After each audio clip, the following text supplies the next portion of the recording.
Fue una persona con convicciones muy firmes, que además defendió con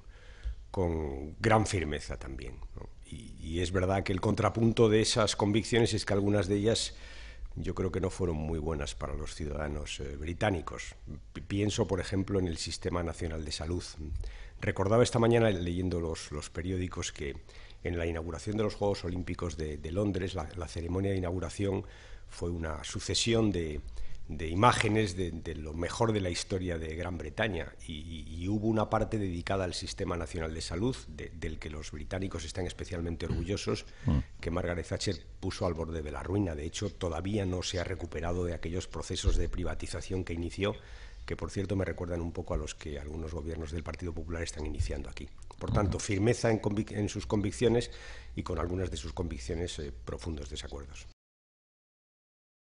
Yo lo que le propongo al señor Mas y lo que propongo a Cataluña es hacer lo mismo que hicimos hace 35 años, repasar nuestros sistemas de convivencia y buscar a través del diálogo un sistema en el que nos sentamos más cómodos, eso sí, pensando que no solo es un tema de Cataluña, que afecta al conjunto de España, puesto que, por ejemplo, cuando hablamos de avanzar en una reforma en sentido federal del Senado, pues es evidente que estamos hablando de un Senado de todos los españoles. En resumen, creo que en España hay que abordar un proceso de reforma constitucional que afecta al tema territorial, no solo a ese, también al tema político, al tema social, pero sobre todo al territorial, y pienso que en ese esquema cabe perfectamente abrir un diálogo con Cataluña para resolver los problemas que tenemos encima de la mesa y encontrar una forma de convivencia que nos permita seguir otros tantos siglos juntos, porque en eso estamos de acuerdo el PSC y nosotros rotundamente. Es muy bueno que Cataluña siga dentro de España y creo que así va a seguir siendo. Creo que lo que hay que hacer es hablar del fondo de la cuestión. El fondo de la cuestión es cómo mejoramos la convivencia entre Cataluña y el resto de España y cómo aprovechamos para, en esa reforma, en ese cambio, arreglar algunos problemas de nuestra estructura territorial, que afectan a otras comunidades autónomas también, y que en esa reforma de la Constitución, que yo creo que no tenemos más remedio que hacer y que se va a abrir paso, pues que era muy importante restablecer los puentes de diálogo con Cataluña, y esa era mi voluntad, y efectivamente pues quedamos en seguir hablando, aunque es verdad que la discrepancia sobre el derecho a decidir está encima de la mesa. Que en ese margen de maniobra que espero que el Gobierno consiga en la Unión Europea, y para el que tiene todo mi apoyo, que creo que deberían contar con las comunidades autónomas. Porque es decir, compartirlo, exactamente. Sí, y en eso estamos de acuerdo con el señor Mas y con el señor Griñán, que lo están pidiendo,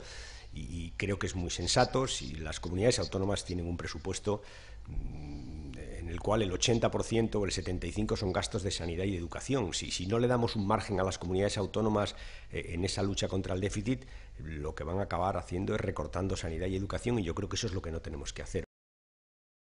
Lo que le hemos dicho al Gobierno, ya lo dije en el debate del Estado de la Nación, es que hay que hacer frente a esa pobreza que aparece en España y que tiene, repito, tiene elementos muy inmediatos. Es que la gente tiene dificultades para comer, para vestirse,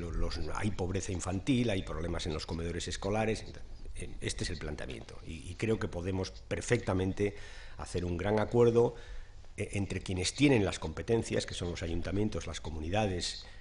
quienes ayudan, que son las ONGs, y el Estado, que puede encontrar financiación para hacer un plan extraordinario, una especie de fondo de emergencia que permita salir al paso de esas situaciones que, repito, están ahí y que las ONGs y los ayuntamientos nos transmiten día tras día. Es la propia Casa del Rey la que ha dicho públicamente que estaba de acuerdo en entrar en la ley de transparencia, y en ese sentido pues nosotros estamos satisfechos. El Gobierno no quería, pero bueno, supongo que ahora, una vez que la Casa del Rey ha dicho que sí, pues dirá que sí. ¿Qué estamos viendo? Pues cómo se organiza eso, cómo se define, cómo se establece, y yo soy partidario de que el rey tenga un estatus semejante al que tienen el resto de los políticos. Él no es un político, pero en fin, el resto de los responsables públicos, diputados, senadores, los propios miembros del Gobierno, que tenemos una declaración de bienes y de patrimonio, y esto es lo que ayer dijimos, que nos parece que este debía ser el estatus que tiene que tener el rey y en general los miembros de lo que se llama la Casa Real, ¿no? Yo creo que España tiene una crisis económica y de empleo, que es lo que nos tiene que preocupar fundamentalmente, pero es verdad que esa crisis ha producido a su vez un deterioro institucional muy grande, y ese deterioro institucional lo tenemos que abordar, y creo que es tan profundo que merece la pena que hagamos una reflexión meditada, limitada, sobre la reforma de la Constitución, y en ese marco yo creo que hay que hacer cambios, por ejemplo, en los partidos políticos. Creo que este es el contexto en el que deberíamos plantearnos cambios en la monarquía o en la Casa del Rey, o todo lo que rodea a la jefatura del Estado, eso sí, manteniendo nuestra decisión, la que tomamos los españoles hace 35 años, de ser una monarquía parlamentaria, que creo que es una decisión